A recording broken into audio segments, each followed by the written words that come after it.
ಏನು ಸಮಸ್ಯೆ ಏನಾಗುತ್ತೆ ಅಮ್ಮ? ಸಮಸ್ಯೆ ಅಂದ್ರೆ ಸರ್ ಸೈಲೆನ್ಸರ್ಗ ಬಿದ್ದೋಗಿರೋದು. ಕುತ್ಕೊಂಡಿದ್ಲು, ಭಿಕ್ಷೆ ಬೇಡಕ್ಕೆ ಹೋಗ್ತಾ ಇದ್ಲು ಸರ್. ಯಾರು ಊಟ ಆಗ್ತಾ ಇರಲ್ಲ, ಏನೂ ಇಲ್ಲ, ಭಿಕ್ಷೆ ಬೇಡಕ್ಕೆ ಹೋಗ್ತಾ ಇದ್ಲು.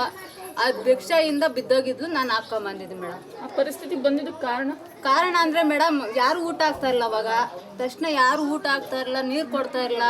ಅವಾಗೂ ನಾವೇ ನೋಡ್ಕೊಂಡು, ಕೈ ಒಂದ್ಕಿತ ಮುರಿದೋಗಿತ್ತು, ಕಾಲು ಆಕ್ಸಿಡೆಂಟ್ ಆಗಿತ್ತು, ಅವಾಗೂ ನಾವೇ ನೋಡ್ಕೊಂಡು, ಯಾರು ನೋಡ್ಕೊಂಡಿಲ್ಲ. ಇವಾಗೂ ನಾವೇ ನೋಡ್ತಾ ಇದ್ದೀವಿ. ಅಲ್ಲ, ಇವ್ರದ್ದು ಅಜ್ಜಿದು ಜಮೀನ್ ಇತ್ತೆಲ್ಲ, ಅಧಿಕಾರಿಗಳೆಲ್ಲ ಇವ್ರ ತಾತನಿಂದ ಸೈನ್ ಮಾಡಿಸ್ಕೊಂಡ್ಬಿಟ್ಟು ಅದನ್ನೆಲ್ಲ ಮೋಸ ಮಾಡಿ ಈಗ ಅಜ್ಜಿಗೆ ₹1 ಬರ್ದಂಗೆ ಮಾಡಿದ್ದಾರೆ. ತಿಂತಾರೆ ಮೇಡಮ್, ಎಲ್ಲರೂ ತಿಂತಾರೆ. ಅಜ್ಜಿಗೆ ಮಾತ್ರ ₹1 ಯಾರು ಕೊಟ್ಟಿಲ್ಲ ಮೇಡಮ್. ಯಾವ ರೀತಿ ಅದು ಈಗ ಜಮೀನ್ ಪತ್ರ ಏನಾದ್ರು ಕಳ್ಸಿದ್ರ ಅಥವಾ ನೀವು ಕೊಟ್ಟಾಗ ಜಮೀನ್ ಪತ್ರ ಕೊಟ್ಟಾಗ ಸೈನ್ ಮಾಡಿಸ್ಕೊಳಕ್ ಮುಂಚೆ?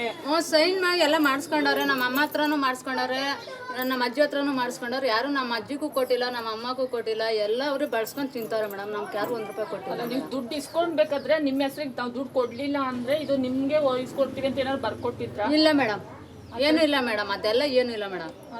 ಏನು ಬರ್ಕೊಟ್ಟಿಲ್ಲ. ಅವ್ರು ಮಾಡ್ಕೊಂಡಿದ್ದಾರೆ. ನೀವು ಕೇಳಿಲ್ವಾ ಅಮ್ಮ?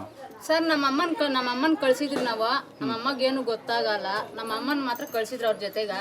ನಮ್ಮ ಅಮ್ಮ ಸೈನ್ ಹಾಕ್ಬಿಟ್ಟು ಬಂದಾಳೆ ಅಷ್ಟೇ ಮೇಡಮ್. ನಮ್ಮ ಅಜ್ಜಿ ಹಾಕವಳೆ, ಅಮ್ಮನೂ ಹಾಕವಳೆ.